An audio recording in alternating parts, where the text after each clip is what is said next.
السلام علیکم ورحمۃ اللہ وبرکاتہ۔ لیکن اس روئے زمین پر ایک ماں نے ایسی اولاد بھی جنی جس نے نہ صرف اللہ کے بھیجے ہوئے پیغمبروں کی معاذ اللہ تذلیل کری، بلکہ اپنی نفرت اور منافقت کا دائرہ خاتم المرسلین رحمت للعالمین نبی کریم صلی اللہ علیہ وسلم کے اہل بیت تک وسیع کر دیا، اور حضرت امام حسین اور بی بی فاطمہ رضی اللہ تعالی عنہم کی گستاخی میں ایسی واہیات گفتگو کی جس کو زبان پر لاتے ہوئے روح شرمسار ہو جائے۔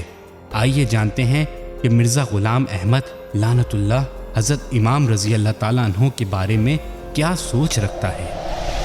روحانی خزائن جلد نمبر 19 صفحہ نمبر 181۔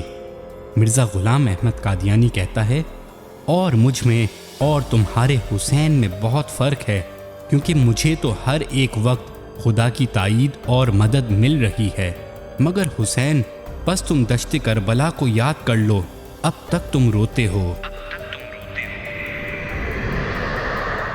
مرزا ملعون نے اپنی گستاخیوں کا دائرہ صرف یہاں تک ہی محدود نہیں رکھا۔ آئیے اب آپ کو بی بی فاطمہ رضی اللہ تعالیٰ عنہ کی شان میں گستاخی کے وہ کلمات بتاتے ہیں جسے سن کر آپ کی روح تک کانپ جائے گی۔ مرزا ملعون لکھتا ہے، حضرت فاطمہ نے کشفی حالت میں اپنی ران پر میرا سر رکھا اور مجھے دکھایا کہ میں اس میں سے ہوں۔ ان تحریروں کو سننے کے بعد اب آپ خود ہی فیصلہ کیجئے کہ کیا ایسے فتنے کو پنپنے دینا چاہیے، یا یہ پیغام دوسروں تک پہنچا کر آپ اس قار خیر کا حصہ بننا پسند کریں گے۔ فیصلہ آپ کے ہاتھ میں ہے۔ السلام علیکم ورحمۃ اللہ وبرکاتہ۔